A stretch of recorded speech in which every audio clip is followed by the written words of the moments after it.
Welcome to economic solutions. আজকে আমরা Indian ইকোনমির উপর কিছু এমসিকিউ নিয়ে ডিসকাস করব।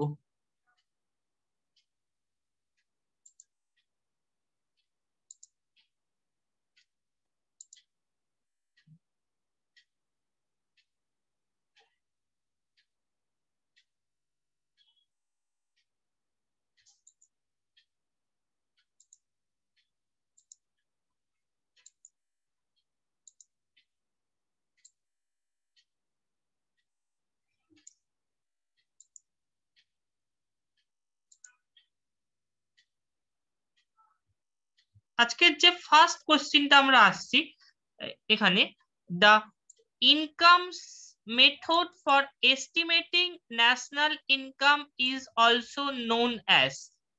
ইনকাম মেথডকে আমরা আরেকটা কি নামে দেখছি? Option A value added method, option B consumption method, option C factor cost method, option D none of the above. কোনটা কারেক্ট হবে?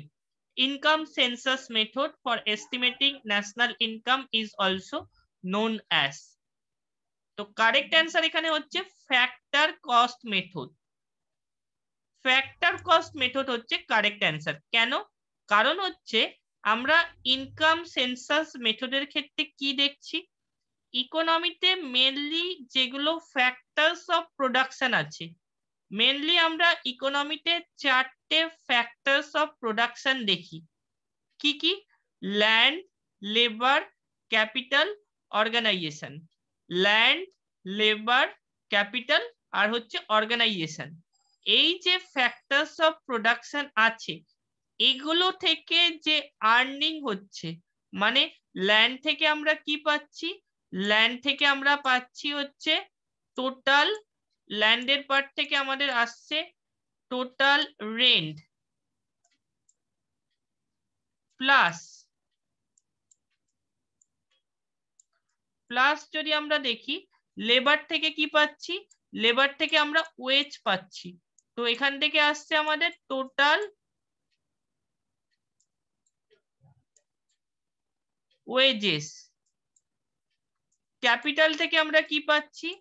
ক্যাপিটাল থেকে আমরা ইন্টারেস্ট পাচ্ছি। তো ক্যাপিটাল থেকে আমাদের আসছে টোটাল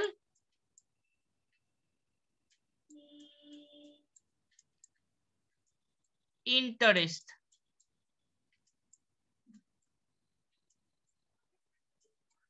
আর অর্গানাইজেশনের কাজ কি হচ্ছে? অর্গানাইজেশনের কাজ হচ্ছে ল্যান্ড, লেবার, ক্যাপিটাল, এই যে তিনটে ফ্যাক্টরস অফ প্রোডাকশন আছে, এদের মধ্যে কোঅর্ডিনেট করা বা নিজের প্রফিটটাকে কি করে ম্যাক্সিমাইজ করা যায় সেদিকে দেখা।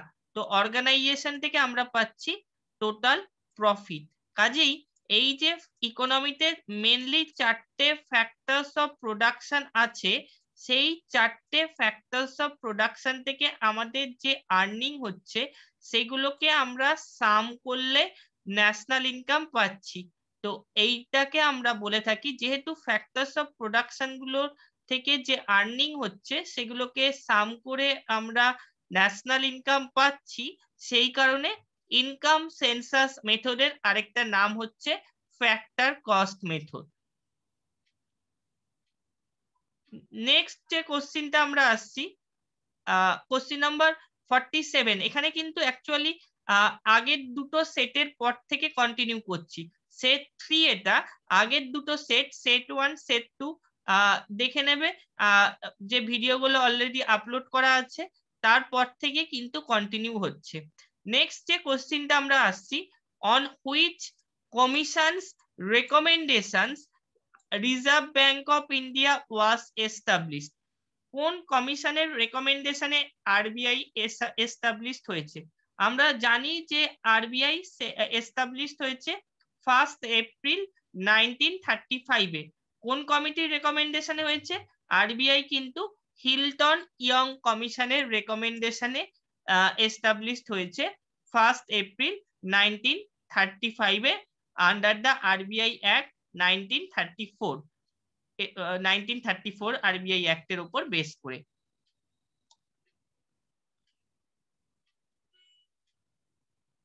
নেক্সট যে কোশ্চিনটা আসছে, in the context of Indian economy, open market operations refers to, এখানে অপশনগুলো একটু দেখা যাক। lending by commercial banks to industry and trade, option A. Option B হচ্ছে borrowing by scheduled banks from the RBI। Option C হচ্ছে purchase and sale of government securities by the RBI। Option D হচ্ছে none of the above।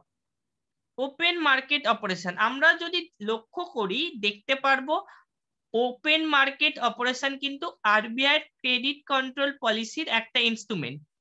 RBI credit control পলিসির ক্ষেত্রে আমরা দু ধরনের method দেখি, একটা হচ্ছে কোয়ান্টিটেটিভ মেথড, একটা হচ্ছে কোয়ালিটেটিভ মেথড। তো কোয়ান্টিটেটিভ মেথডের আন্ডারে একটা ইনস্ট্রুমেন্ট হিসেবে আমরা ওপেন মার্কেট অপারেশনকে দেখতে পাচ্ছি, যার মাধ্যমে আরবিআই ইকোনমিতে ক্রেডিট কন্ট্রোল করছে।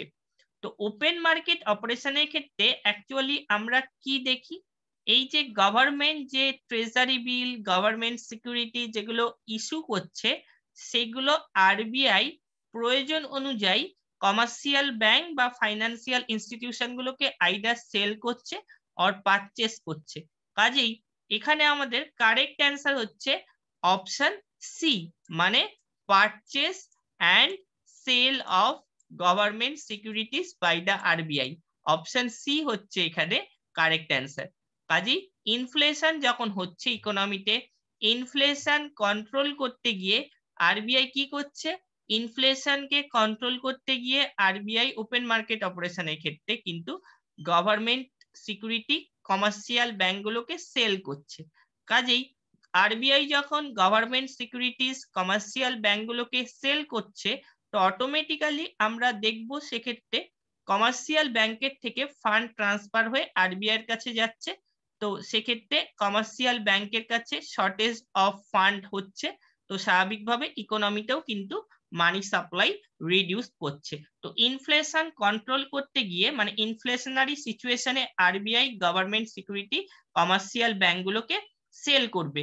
আর যদি ইকোনমিতে রিসেশনারি একটা সিচুয়েশন দেখা যায়, যে ক্ষেত্রে আরবিআই এর মেন মোটিভ হবে ইকোনমিতে মানি সাপ্লাইটাকে ইনক্রিজ করানো বা বাড়ানো, তো সেক্ষেত্রে কিন্তু গভর্নমেন্ট সিকিউরিটি পারচেস করবে, যেটা আগে সেল করেছিল সেই গভর্নমেন্ট সিকিউরিটি কমার্শিয়াল ব্যাংকের থেকে পারচেস করবে। তাহলে স্বাভাবিকভাবে সেই সিচুয়েশনে দাঁড়িয়ে কমার্শিয়াল ব্যাংকগুলোর কাছে এক্সেস ফান্ড ক্রিয়েট হবে, তো অটোমেটিক্যালি ইকোনমিতে মানি সাপ্লাইও কিন্তু বাড়বে।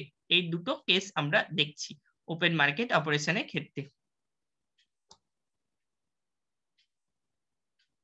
Next question number 49. Inflation can be controlled by this method.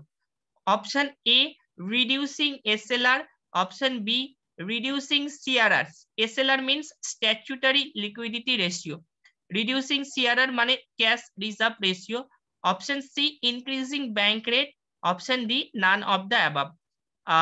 Question number 49. তো এটা কি হবে? এটা কিন্তু ইনফ্লেশন কন্ট্রোলের কথা বলেছে। ইনফ্লেশন যখন কন্ট্রোল করার দরকার হবে, credit control RBI credit control পলিসির আন্ডারে যে যে ইনস্ট্রুমেন্ট গুলো আছে মানে কোয়ান্টিটেটিভ মেথডের আন্ডারে, সেগুলোর পার্সেন্টেজ কিন্তু আরবিআই ইনক্রিজ করাবে। যেমন এখানে যেটা আছে কারেক্ট অ্যান্সার হচ্ছে ইনক্রিজিং ব্যাংক রেট। ব্যাংক রেটের জায়গায় রেপো রেট হতে পারে, স্ট্যাচুটারি লিকুইডিটি রেশিও হতে পারে, ক্যাশ রিজার্ভ রেশিও হতে পারে, মার্জিনাল স্ট্যান্ডিং ফেসিলিটি হতে পারে। এইগুলোর পার্সেন্টেজ ইনক্রিজ করালে অটোমেটিক্যালি আমরা তার এফেক্ট হিসাবে দেখব শিডিউল কমার্শিয়াল ব্যাংকের কাছে শর্টেজ অফ ফান্ড হচ্ছে, তো স্বাভাবিকভাবেই সেক্ষেত্রে ইকোনমিতে কিন্তু মানি সাপ্লাই রিডিউসড হবে। আর যদি আমরা রিডিউসিং যে অপশন এ আর অপশন বি, এইখানে আমাদের কি দেখতে পাচ্ছি, reducing SLR statutory liquidity ratio, reducing CRR cash reserve ratio, সেক্ষেত্রে ইকোনমিতে কিন্তু মানি সাপ্লাই ইনক্রিজ করবে। যদি এসএলআর স্ট্যাচুটারি লিকুইডিটি রেশিও বা ক্যাশ রিজার্ভ রেশিওর পার্সেন্টেজ রিডিউসড হয়, অটোমেটিক্যালি কমার্শিয়াল ব্যাংকের রেসপেক্টে আমরা যদি দেখি শিডিউল কমার্শিয়াল ব্যাংকের কাছে এক্সেস ফান্ড ক্রিয়েট হবে সেক্ষেত্রে। তো অটোমেটিক্যালি শিডিউল কমার্শিয়াল ব্যাংকের কাছে যদি এক্সেস ফান্ড হয়, এক্সেস ফান্ড থাকে, তারা কিন্তু সেটা ইকোনমিতে ট্রান্সফার করতে চাইবে, মানে কমন পাবলিককে লো রেট অফ ইন্টারেস্টে লোন প্রোভাইড করবে। অটোমেটিক্যালি ইকোনমিতে কিন্তু দেখবো মানি সাপ্লাইটা বাড়বে। কাজে ইনফ্লেশন হলে ইনক্রিজ করাবে, ডিফ্লেশন বা রেসেশনারি সিচুয়েশনে এগুলো কিন্তু রিডিউস করাচ্ছে। Next, stagflation means option A, inflation along with high level of unemployment in a stagnant situation. Option B, deflation along with in stagnation. Option C, inflation along with huge level of employment. Option D, none of the above. Question number 50, stagflation আমরা কোনটাকে বলছি? এক্ষেত্রে stagflation যখন হচ্ছে ইকোনমিতে, যখন stagflation আমরা দেখছি, stagflation কোনটাকে বলছি? স্ট্যাগনেশন। ইকোনমি যখন স্ট্যাগনেশন মানে ইকোনমিতে যখন গ্রোথ রেট ফল করছে বা নেগেটিভে যাচ্ছে, এরকম একটা সিচুয়েশন দেখা যাচ্ছে, যেটাকে আমরা রেসেশনারি সিচুয়েশন বলি। এরকম একটা সিচুয়েশনে আমরা ইকোনমিতে কি দেখতে পাচ্ছি? এরকম সিচুয়েশনে স্ট্যাগনেশন যখন দেখা যাচ্ছে, তখন ইকোনমিতে আনএমপ্লয়মেন্ট পার্সেন্টেজ ইনক্রিজ করছে।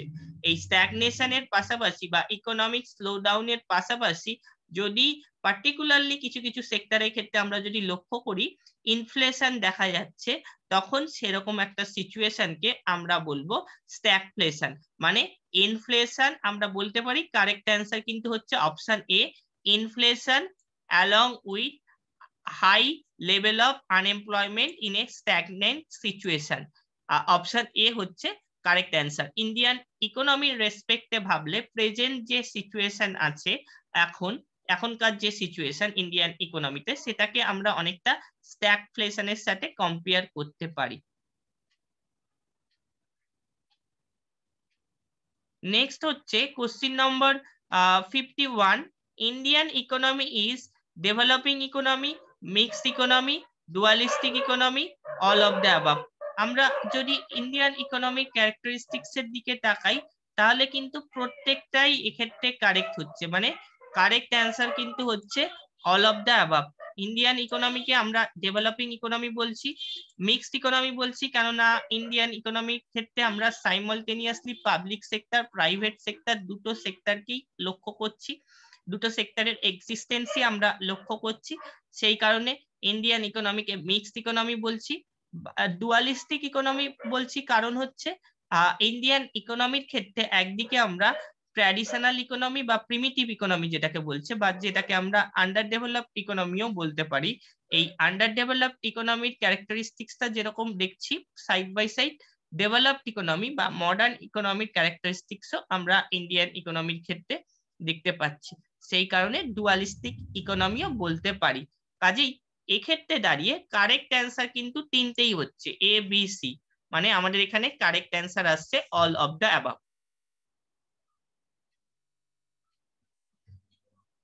Next question, national income estimates in India are prepared by option A CSO, option B NDC, option C হচ্ছে ministry of finance, option D হচ্ছে planning commission. National income, Indian ইকোনমিতে যে national income বা জাতীয় আয় পরিমাপ করা হচ্ছে, সেটা কোন অর্গানাইজেশন বা কোন ইনস্টিটিউশন করে থাকছে, কোনটা হবে? এখানে কিন্তু কারেক্ট অ্যান্সার আসছে অপশন এ, মানে সেন্ট্রাল স্ট্যাটিস্টিক্যাল অর্গানাইজেশন বা অফিসও বলি, সিএসও। সিএসও কিন্তু ইন্ডিয়ান ইকোনমিতে ন্যাশনাল ইনকাম এস্টিমেট করে থাকে। মেনলি ইন্ডিয়ান ইকোনমিতে সিএসও ন্যাশনাল ইনকাম এস্টিমেট করতে গিয়ে দুটো মেথড ইউজ করছে, সিএসও বা সেন্ট্রাল স্ট্যাটিস্টিক্যাল অর্গানাইজেশন বা অফিসও বলি প্রেজেন্টলি। তো দুটো মেথডের মাধ্যমে ন্যাশনাল ইনকাম এস্টিমেট করছে, একটা হচ্ছে ইনকাম সেন্সাস মেথড, একটা হচ্ছে প্রোডাকশন সেন্সাস মেথড। ইন্ডিয়ান ইকোনমির ক্ষেত্রে দেখলে আমরা দুটো মেথড বলবো। আর ওভারঅল আমরা যদি দেখি, কম্পেয়ার করি, ন্যাশনাল ইনকাম এস্টিমেট করতে গিয়ে ওভারঅল তিনটে মেথড ইউজ হচ্ছে, income census method, production census method, আরেকটা হচ্ছে এক্সপেন্ডিচার মেথড। কিন্তু ইন্ডিয়ান ইকোনমির ক্ষেত্রে ইনকাম সেন্সাস আর প্রোডাকশন সেন্সাস এই দুটো মেথড ইউজ হচ্ছে ন্যাশনাল ইনকাম এস্টিমেট করতে গিয়ে।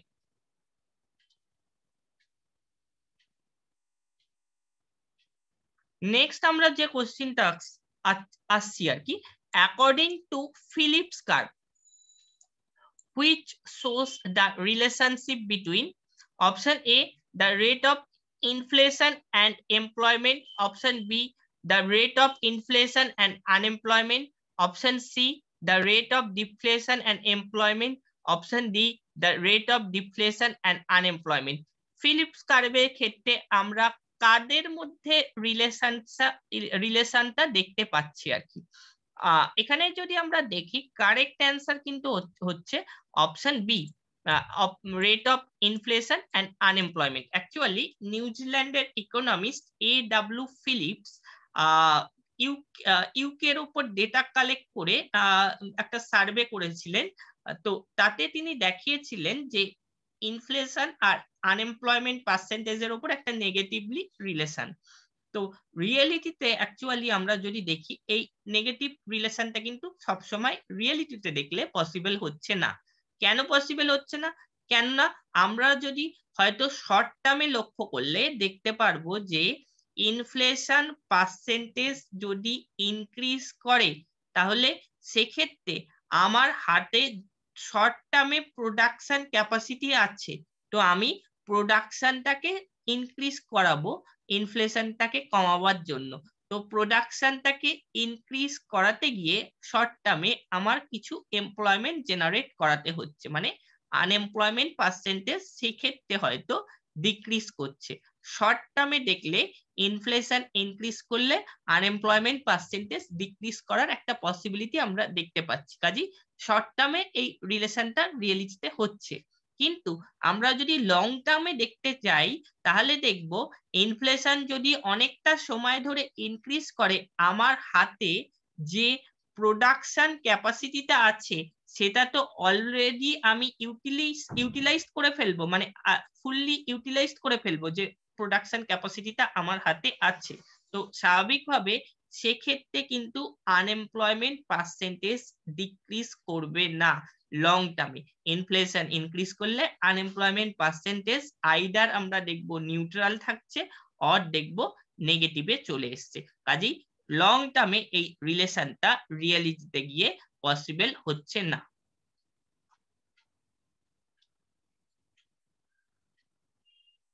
নেক্সট হচ্ছে union budget of India is presented by whom and in which house oblique the houses of parliament? Question number 54. Option A, finance minister of India of Lok Sabha. Option B, prime minister of India Rajya Sabha. Option C, cabinet secretary both Lok Sabha and Rajya Sabha. Option D, president of India in joint session of parliament. পার্লামেন্টে আমরা যদি দেখি union বাজেটটা কে present করছে কোন হাউসে পার্লামেন্টের, এক্ষেত্রে আমাদের কারেক্ট অ্যান্সার কিন্তু আসছে option A, finance minister of India Lok Sabha. লোকসভাকে আমরা অ্যাকচুয়ালি পার্লামেন্টের লোয়ার হাউস বলে থাকি। তো প্রেজেন্টলি আমরা ফাইন্যান্স মিনিস্টার দেখতে পাচ্ছি নির্মলা সীতারামন।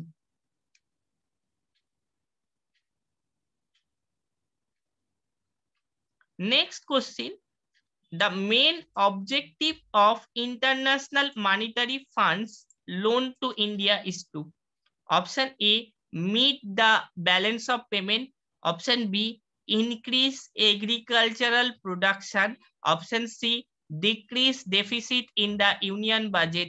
Option D হচ্ছে improve technology. এক্ষেত্রে IMF যদি দেখি ইন্টারন্যাশনাল মানিটারি ফান্ড জেনারেলি কিন্তু শর্ট টার্ম বেসিসে বা মিডিয়াম টার্ম বেসিসে লোন প্রোভাইড করে।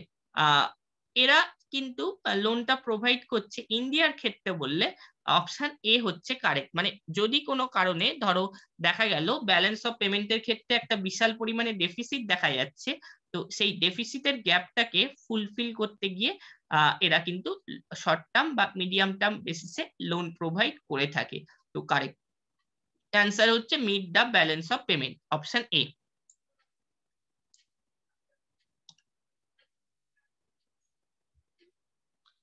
Next question, which of the following statement oblique the statements is oblique the are correct. দুটো স্টেটমেন্ট আছে দেখো এখানে। স্টেটমেন্ট 1 হচ্ছে on the basis of previous experience bank rate is similar to MSF rate marginal standing facility rate. Statement 2 হচ্ছে the repo rate is always 100 basis point larger than reverse repo rate. এখানে আমাদের দুটো statement হচ্ছে, কোনটা correct বা কোনগুলো correct.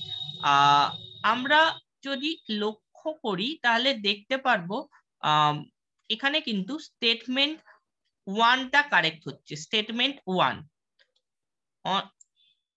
আমরা যদি 2018 থেকে লক্ষ্য করি তাহলে দেখতে পারবো যে মার্জিনাল স্ট্যান্ডিং ফেসিলিটি যে রেটের যে পার্সেন্টেজ আছে, আরবিআই মনিটারি পলিসি কমিটি যখন ডিফারেন্ট পলিসি রেট গুলোকে রিভাইজ করছে, তো 2018 থেকে লক্ষ্য করলে দেখতে পাচ্ছি মার্জিনাল স্ট্যান্ডিং ফেসিলিটির যা পার্সেন্টেজ আছে, ফেসিলিটি রেটের যে পার্সেন্টেজ আছে, ব্যাংক রেটেরও কিন্তু সেম পার্সেন্টেজ আছে। এদের মধ্যে কোনো ডিফারেন্স আমরা দেখতে পাচ্ছি না। 2018 থেকে যতবারই পলিসি রেট গুলো রিভাইজ হয়েছে প্রত্যেকবারই কিন্তু আমরা একই দেখছি। কাজেই স্টেটমেন্ট 1 কিন্তু কারেক্ট হচ্ছে। কিন্তু আমরা যদি স্টেটমেন্ট 2 এর দিকে তাকাই তাহলে কি দেখছি, the repo rate is always 100 basis point larger than reverse repo rate, মানে রেপো রেট আর রিভার্স রেপো রেটের মধ্যে গ্যাপটা আছে হচ্ছে 100 বেসিস পয়েন্ট। এইটা কিন্তু সঠিক নয়, কেননা এটা কিন্তু টাইম টু টাইম ডিফার করে। এটা কিন্তু সবসময় যে রেপো রেট আর রিভার্স রেপো রেটের মধ্যে গ্যাপটা একই থাকবে এরকম কিন্তু নয়। এখানে একটু বলে দিই, 100 বেসিস পয়েন্ট মানে হচ্ছে অ্যাকচুয়ালি 1%। 100 বেসিস পয়েন্ট বলতে আমরা কিন্তু 1% কে বোঝাচ্ছি। একটু টার্মটা বলি, এমএসএফ যেটা আমরা দেখছিলাম, এমএসএফ, রেপো রেট বা ব্যাংক রেট, এগুলো কি অ্যাকচুয়ালি?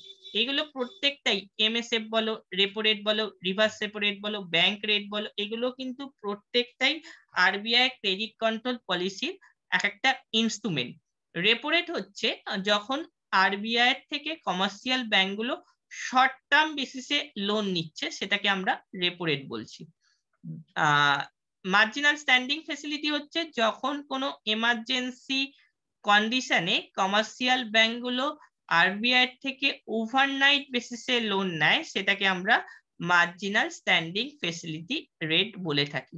জেনারেলি এমএসএফ এর ক্ষেত্রে ম্যাক্সিমাম লিমিটেশন আমরা দেখতে পাচ্ছি, কোনো শিডিউল কমার্শিয়াল ব্যাংকের কাছে টোটাল যে এনডিটিএল আছে, মানে net demand and time liabilities আছে, তার 1% অবধি ম্যাক্সিমাম লোন নিতে পারে কোনো শিডিউল কমার্শিয়াল ব্যাংক আরবিআই থেকে। আর ব্যাংক রেট হচ্ছে কোনো শিডিউল কমার্শিয়াল ব্যাংক যখন আরবিআই থেকে লং টার্ম বেসিসে লোন নেয়, সেটাকে আমরা ব্যাংক রেট বলি। আর রিভার্স রেপো রেট কি হচ্ছে? রিভার্স রেপো রেট অ্যাকচুয়ালি হচ্ছে যখন আরবিআই তার প্রয়োজনে কোনো শিডিউল কমার্শিয়াল ব্যাংকের কাছ থেকে যখন শর্ট টার্ম বেসিসে লোন নিচ্ছে, মানে অবশ্যই শিডিউল কমার্শিয়াল ব্যাংকের কাছে এক্সেস ফান্ড থাকতে হবে। তো এক্সেস ফান্ড থাকলে তবে তার থেকে যখন আরবিআই শর্ট টার্ম বেসিসে লোন নেয়, সেটাকে আমরা রিভার্স রেপো রেট বলে থাকি।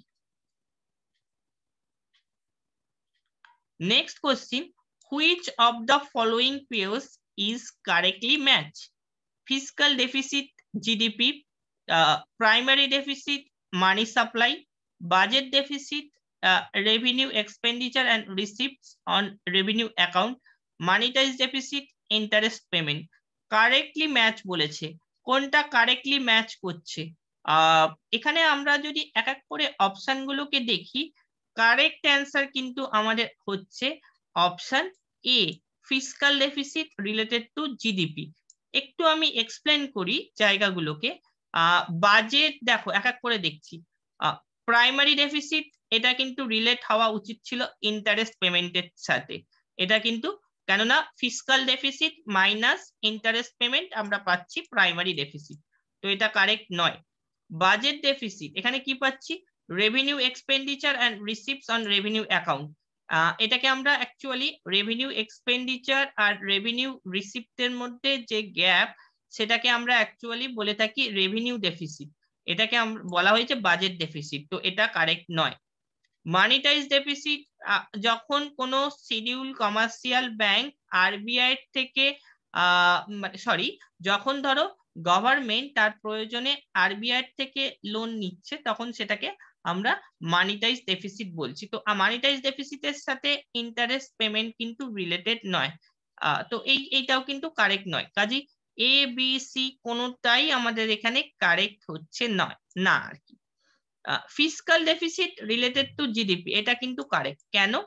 কারণ হচ্ছে কোনো কান্ট্রির ইকোনমিতে আমরা যদি লক্ষ্য করি যে জিডিপি গ্রোথ রেট ফল করছে, জিডিপি গ্রোথ রেট ফল করা মানে প্রোডাকশন কমে যাচ্ছে, সেক্টর ওয়াইজ প্রোডাকশন লেভেলও কিন্তু ফল করছে। সেটা সব সেক্টরের ক্ষেত্রেই হতে পারে, প্রাইমারি সেক্টরের ক্ষেত্রে হতে পারে, সেকেন্ডারি সেক্টরের ক্ষেত্রে হতে পারে, আর টার্সিয়ারি সেক্টরের ক্ষেত্রে হতে পারে। যে কোনো সেক্টরের ক্ষেত্রে যদি প্রোডাকশন লেভেল ফল করে, তাহলে সেক্ষেত্রে আমরা জিডিপি গ্রোথ রেট ফল করতে দেখতে পারবো। এরকম একটা সিচুয়েশনে গভর্নমেন্টকে কিন্তু বাজেট এক্সপেন্ডিচারকে ইনক্রিজ করাতে হচ্ছে, মানে গভর্নমেন্টকে বিভিন্ন ধরনের স্টিমিউলাস প্যাকেজ ইউনিয়ন বাজেটের মাধ্যমে অ্যানাউন্স করতে হচ্ছে, যাতে করে ইকোনমিতে productivity level, sector wise productivity level increase করানো যায়। কাজেই জিডিপি গ্রোথ রেট ফল করলে আমরা দেখতে পাচ্ছি ফিসকাল ডেফিসিট কিন্তু ইনক্রিজ করছে, কেননা গভর্নমেন্টকে বাজেট এক্সপেন্ডিচারের পার্টটা সেক্ষেত্রে ইনক্রিজ করাতে হচ্ছে।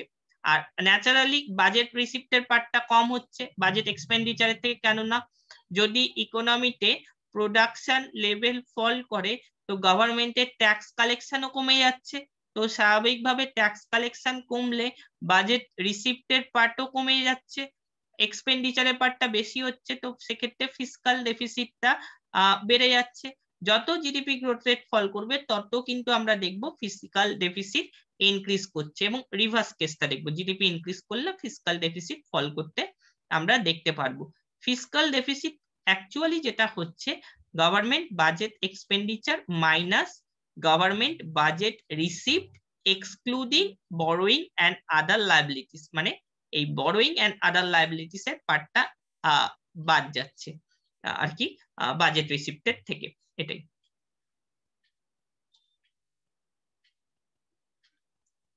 নেক্সট হচ্ছে market borrowings of the central government are included in capital receipts, non tax revenue, tax revenue, none of the above. Market borrowings of the central government are included in question number 58. তো এটা correct answer হচ্ছে আমাদের option A, মানে capital receipt. Capital রিসিপ্টের আন্ডারে তিনটে part include থাকে actually, কিন্তু কি কি পার্ট ইনক্লুড থাকে ক্যাপিটাল রিসিপ্টের আন্ডারে? Borrowing and other liabilities, recovery of loans, other receipts. এই যে পার্টগুলো আছে এই পার্টগুলো কিন্তু আমরা দেখতে পাচ্ছি ক্যাপিটাল রিসিপ্টের আন্ডারে ইনক্লুড আছে। তো market borrowings of the central government are included in option A, capital receipts, correct answer. আচ্ছা, আরেকটু বলে দিই, non tax revenue, tax revenue এই পার্টটা কিন্তু ইনক্লুড হচ্ছে আমাদের রেভিনিউ রিসিপ্টের আন্ডারে, এই পার্টটা ইনক্লুড হচ্ছে আমাদের রেভিনিউ রিসিপ্টের আন্ডারে।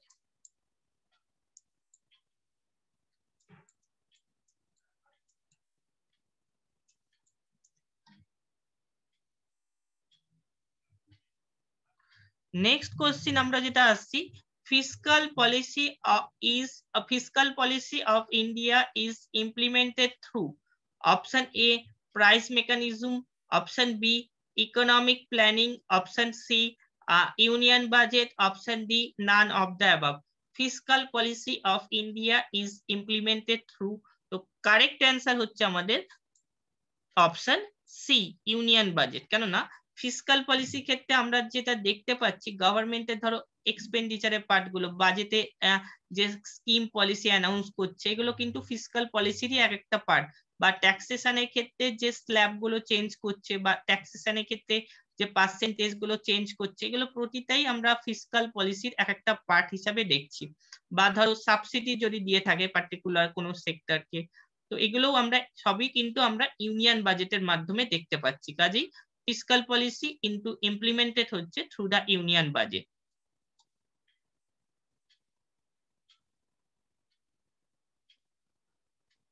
নেক্সট কোশ্চিন একটু ভেবে চিন্তে এটার অ্যান্সার দিতে হবে।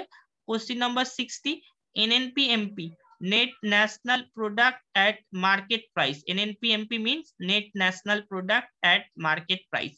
Option A, GNP-MP মানে gross national product at market price minus depreciation. Option B, net national product at factor cost plus net indirect taxes. Option C, both A and B. Option D, none of the above. NNP correct answer কিন্তু আমাদের আসছে এক্ষেত্রে option C, দুটোই কিন্তু correct, A and B. কারণ কি, কারণ আমরা যদি দেখি factor cost plus NIT net indirect tax is equal to আমরা পাচ্ছি মার্কেট প্রাইস। মানে নেট ইনডিরেক্ট ট্যাক্সের আন্ডারে আমরা অ্যাকচুয়ালি দুটো পার্ট দেখছি, indirect tax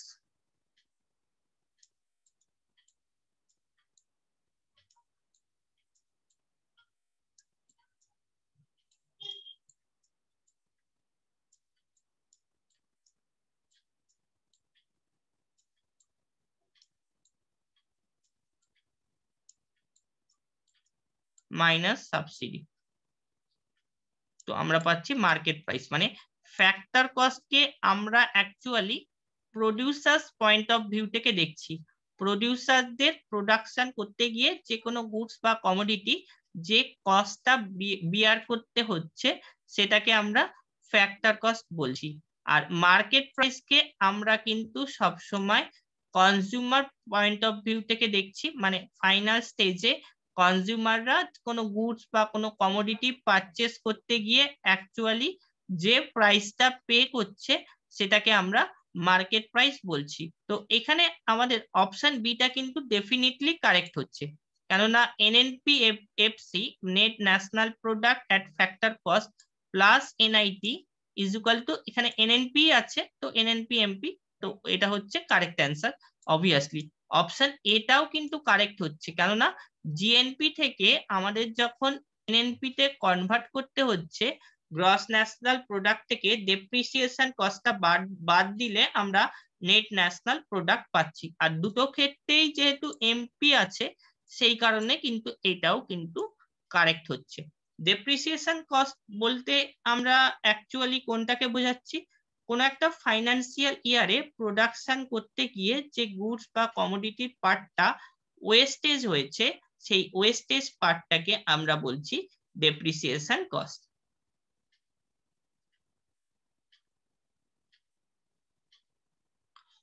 All taxes come under question number 61. Option A, revenue receipts. Option B, capital receipts. Option C, public debt.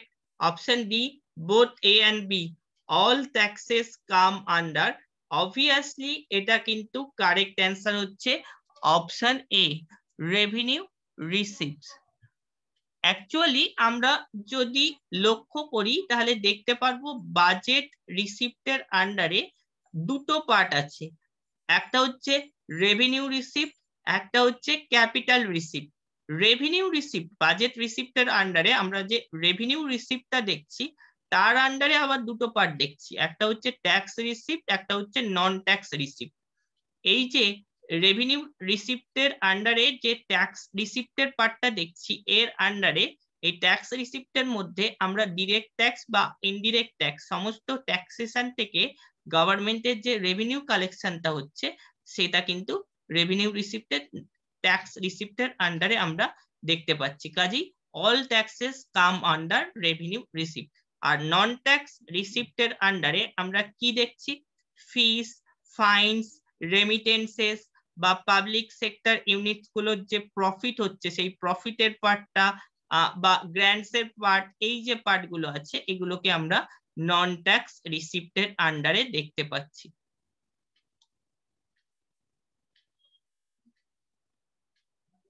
Next question, the new industrial policy of India was published. Option A, during 7 5-year plan.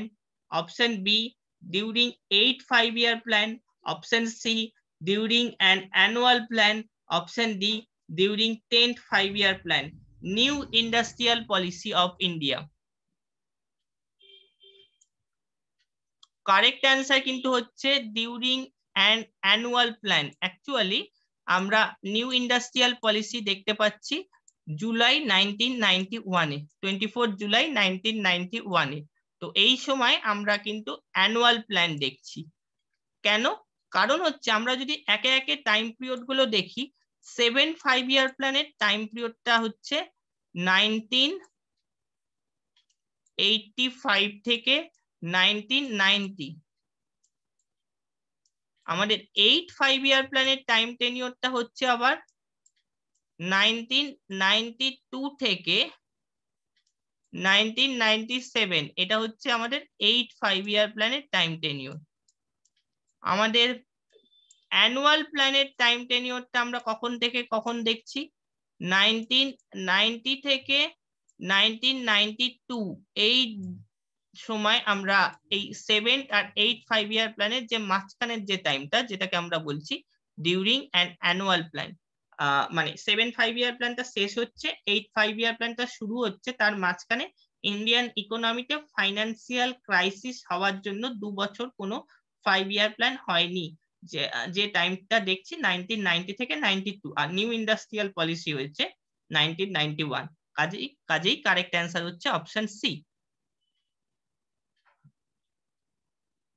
Next question, the existence of a parallel economy oblique the black money. The existence of a parallel economy oblique the black money. Option A ensures increasing productive investment. Option B ensure better distribution of income and wealth. Option C makes the monetary policies less effective. Option D makes the economy more competitive. Existence of a parallel economy oblique the black money.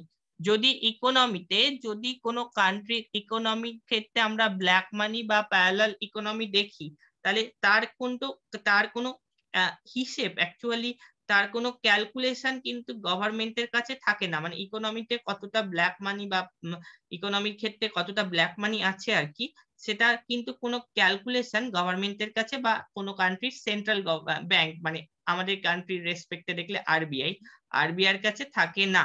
তো সেই কারণে যত parallel economy বা black money আমরা দেখবো, সেক্ষেত্রে কিন্তু RBI এর যে মানিটারি পলিসি আছে, সেটা কিন্তু কারেক্ট অ্যান্সার হচ্ছে makes the monetary policies less effective. Option C. একইভাবে গভর্নমেন্টের রেসপেক্টেও আমরা যদি দেখি, গভর্নমেন্টের ফিসকাল পলিসিকেও আমরা কিন্তু লেস এফেক্টিভ বলতে পারছি এক্ষেত্রে।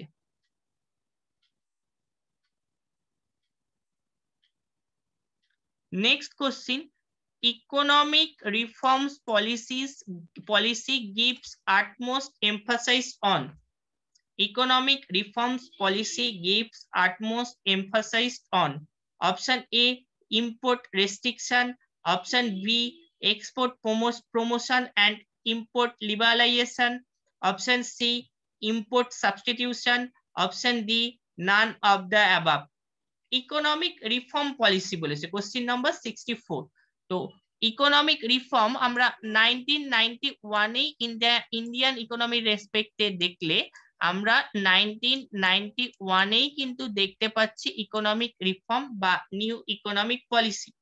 তো এই ক্ষেত্রে ইকোনমিক রিফর্মের ফলে আমরা কি দেখতে পাচ্ছি? একদিকে আমরা দেখতে পাচ্ছি যে ইন্ডিয়ান ইকোনমিকে আমরা প্রথমত যেটা আমরা দেখছি, ইন্ডিয়ান ইকোনমিক রিফর্মের ফলে আরো বেশি করে লিবারালাইজড হয়েছে। মানে যে রেস্ট্রিকশন গুলো ইন্ডিয়ান ইকোনমির ক্ষেত্রে ছিল ইকোনমিক রিফর্মের আগে, সেগুলোকে লিবারেল হতে আমরা দেখতে পাচ্ছি। মানে অ্যাকচুয়ালি এলপিজি মডেলটা ইন্ডিয়ান ইকোনমিতে কিন্তু ইমপ্লিমেন্টেড হয়েছে ইকোনমিক রিফর্মের ফলে বা ইকোনমিক রিফর্ম পলিসির ফলে, যেটাকে বলছি আমরা লিবারালাইজেশন বা উদারীকরণ, প্রাইভেটাইজেশন বা বেসরকারীকরণ, গ্লোবালাইজেশন বা বিশ্বায়ন। Liberalisation, privatisation, globalisation. এর ফলে আমরা যেটা এখানে কারেক্ট অ্যান্সার দেখতে পাচ্ছি, একদিকে আমরা দেখছি এক্সপোর্ট প্রমোশন হতে, আরেকদিকে ইম্পোর্ট লিবারালাইজেশন। কেননা এক্সপোর্ট বা ইম্পোর্টের উপর যে রেস্ট্রিকশন গুলো ছিল, যেমন ধরো এক্সপোর্ট ডিউটি, ইম্পোর্ট ডিউটি, বা ধরো যে কোয়ান্টিটি রেস্ট্রিকশন ইম্পোর্টের উপর, যেটাকে আমরা কোটা বলতাম, এইগুলোকে কিন্তু লিবারেল হতে দেখতে পাচ্ছি। তার ফলে এক্সপোর্ট যেরকম বেড়েছিল আর ইম্পোর্ট আমরা দেখতে পাচ্ছি ইম্পোর্ট লিবারালাইজেশন। কাজেই export promotion and import liberalisation. Next question, a surplus budget is recommended during. A surplus budget is recommended during. এটাই আজকের লাস্ট কোশ্চিন আর কি। Option A depression, option B boom, option C war, option D famines. Surplus budget কোন কান্ট্রির ইকোনমিতে কোন সিচুয়েশনে surplus budget কোন কান্ট্রির গভর্নমেন্ট রেকমেন্ড করে? আমরা এখানে কারেক্ট অ্যান্সার কিন্তু দেখতে পাচ্ছি বুম। মানে আমরা যদি ইকোনমিক আপ ডাউন সিচুয়েশনকে লক্ষ্য করি, কোন কান্ট্রির ইকোনমি ধরো যখন পিক কন্ডিশনে থাকছে, মানে এরকম একটা কন্ডিশনে যখন কোনো কান্ট্রির ইকোনমি থাকছে, সেটাকে আমরা বুম বলি। মানে যেখানে এমপ্লয়মেন্ট পার্সেন্টেজ ইনক্রিজ করছে, ইকোনমিক গ্রোথ হচ্ছে, এরকম একটা সিচুয়েশন। এরকম সিচুয়েশনে গিয়েই কিন্তু কোনো কান্ট্রির ইকোনমি, কোনো কান্ট্রির গভর্নমেন্ট সারপ্লাস বাজেট রেকমেন্ড করতে পারে। মানে বাজেট রিসিপ্টের পার্টটা বাজেট এক্সপেন্ডিচারের থেকে বেশি হতে পারে। যখন এরকম সিচুয়েশনে আমরা দেখছি কোনো একটা কান্ট্রির ইকোনমিকে যেতে, সেটাকে আমরা বলছি রেসেশন। মানে যেটাকে আমরা যে সিচুয়েশনে গিয়ে আমরা দেখতে পাচ্ছি ইকোনমিক স্লো ডাউন বা গ্রোথ রেট ফল করতে আমরা দেখতে পাচ্ছি। আর যখন এরকম একটা সিচুয়েশনে কোনো কান্ট্রির ইকোনমিকে আমরা যেতে দেখছি, তখন সেটাকে আমরা বলছি ডিপ্রেশন। মানে গ্রোথ রেটটা ফল করতে করতে একেবারে লোয়েস্ট পয়েন্টে চলে এসছে।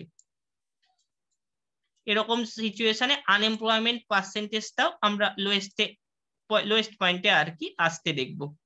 আর যখন আবার কোনো কান্ট্রি রিকভার করছে, গভর্নমেন্টের যে স্টিমুলাস প্যাকেজ বা আরবিআই মানিটারি পলিসি গুলোকে ইউজ করে যখন আমরা দেখতে পাচ্ছি কোনো কান্ট্রি ইকোনমি আবার আগের কন্ডিশনে পৌঁছাবার চেষ্টা করছে বা রিকভার করছে, সেই সিচুয়েশনটাকে আমরা বলি রিকভারি স্টেজ।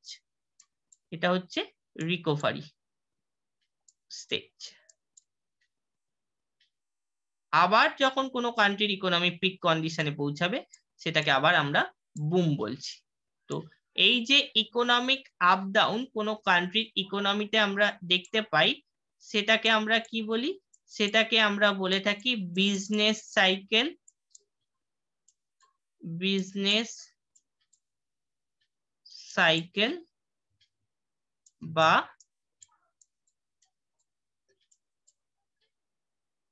Trade cycle.